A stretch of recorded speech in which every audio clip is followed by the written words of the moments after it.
It was supposed to be just another factory job. My aunt got me in, night shift, quiet floor, decent pay. The place looked old, like it hadn't changed since the 60s.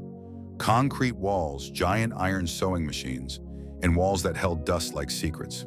The supervisor told me one thing on my first day: you'll see things you don't stitch, and stitch things you don't see. Understood? I laughed, he didn't. Most of the time we made uniforms. Bland, identical, no logos, no brands. But after midnight, the fabric changed. It came in black crates, no labels. Heavy, cold to the touch. We weren't allowed to cut it, just sew, exactly as told. I once asked what it was for. The foreman said, "If you ask questions, your hands forget how to work." I thought it was a joke. Then one of the girls went home early. The next day, her machine was gone. No one mentioned her again. Factories don't sleep, even when people do. We clocked in at 10 p.m., but real work didn't start till 12:01. That's when the crates rolled in, one by one, silent, pushed by men who didn't speak. No paperwork, no delivery tags. The patterns were never the same. Sometimes cloaks, sometimes gloves with 7 fingers, sometimes suits, stitched backward. We were told to sew with the curtains drawn, no mirrors allowed near the workspace. Once I brought a compact mirror, just curious. I looked into it and saw my own hands moving before I did. I dropped it, it shattered. The room went quiet. An older woman grabbed me and whispered, "You brought reflection into a place of command. Don't do it again." The next night, she didn't show up. Someone else took her place, wearing her shoes. But they didn't fit. 2 months in, I was trusted with the inner room. Only 5 people worked there. They stitched red fabric, the kind that shimmered like it was wet. We weren't allowed to ask what it was. Just follow the pattern, even if the seams made no logical sense. The first night, I stitched a hood with no opening for the face. The next, a shirt with sleeves that ended in knots. Then came the robe. The instructions were specific. Sew in total silence. Do not tie the threads off. Never let the fabric touch the floor. Boom. I messed up once, the hem brushed the concrete.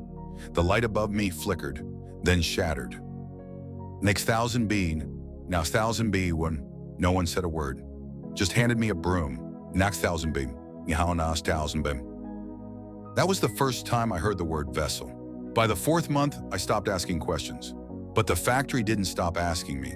The machines began acting strange. One would hum without power, another sewed patterns I hadn't programmed. Once my spool ran out, but the machine kept threading, and the thread was black. We never stocked black. I asked the night supervisor what we were making. He looked at the form in my hands and said, "That's not ours, that's an intake design." I didn't know what that meant. Later, I checked the tag. It had a name, mine, and a number, 13027, the same number I used when I clocked in. I left the piece unfinished, tried to take it with me. Security stopped me, said, "You don't own what you build." That night, my locker was empty. Inside, in a folded piece of red cloth, the same fabric, sewn shut. It moved when I touched it, like something was breathing inside. I stayed 1 more month. Maybe I was scared. Maybe I wanted answers. That's when they brought in the final crate. It was larger than the rest, carried by 4 men, none of whom looked at us. Inside, in a single dress, black, no seams, no zipper. It shouldn't have held shape, but it stood upright, as if filled. I was told to prepare the table, but when I turned back, it was already on the form. No one touched it. The next day, the girl who sewed its hem, she vanished, not fired, vanished. Her name was erased from the system. I asked about her. The floor manager said, "Some garments complete themselves. Some workers are just stitches." That night, I dreamed of needles. Not sewing, entering skin, thread pulling through ribs, a voice whispering, "Help us take shape." When I woke up, there was a pin in my palm. I hadn't brought one home. The dreams continued. I'd wake to the sound of my sewing machine. Even though it wasn't plugged in, red thread would appear on my pillow. Once, sewn into my sleeve.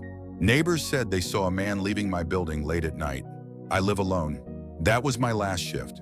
I left without signing out, walked out into the morning sun like I was coming up from underground. But a week later, a box arrived, no return address. Inside, a piece of red fabric, my name and a time. 12:01 a.m. Factories aren't just machines and schedules. Some are temples, worshiping things we no longer recognize. And the garments, they're not clothes. They're instructions. Blueprints for something to wear us, not the other way around. So if you ever work a night shift, and the cloth feels cold, and the pattern makes no sense, and your badge has no photo. Walk away, because once the thread passes through your skin, you're not the one stitching anymore. If this story gave you chills, like this video. Subscribe, because we gather what's sown in the dark. Watch our previous story, what happens when a cruise ship crew member enters the floor that doesn't exist. Because not every map has room for what's truly beneath.